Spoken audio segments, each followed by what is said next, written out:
โอ้ยูอยากเล่นน่ะไม่อยากเล่นแหละไม่อยากเล่นเลยกลัวกลัวยูกลัวทำไมที่ใส่ไปยืดใจหน้าต้องการดอกไม้ต้องการดอกไม้แกพอแล้วโอเคไปอุ้ยเจ็บไหมพี่สายโอ้ยูอยากเล่นน่ะไม่อยากเล่นแหละไม่อยากเล่นเลยกลัวกลัวยูกลัวทำไมที่ใส่กลัวล่ะอายุแต่งหน้าดีกว่ายูกลัวต้นไม้สีเกี่ยวกับต้นไม้สีแดงสีเองนะจ๊ะสีมือเองอะครับแล้วอีกฝั่งหนึ่งอะที่ระบายอะแม่ขอดูหน่อยนี่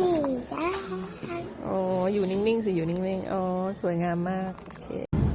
ใครเนี่ยมาแล้วเอามือลงได้แล้วดุกดิก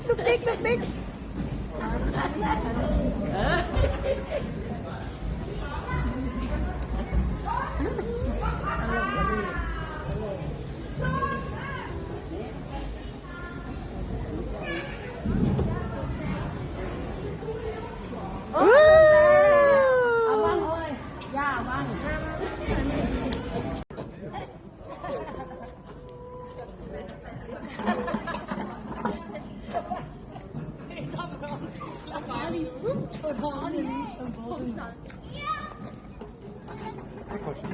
Mach als Foto von mir, wenn ich mit deinem Schal muss.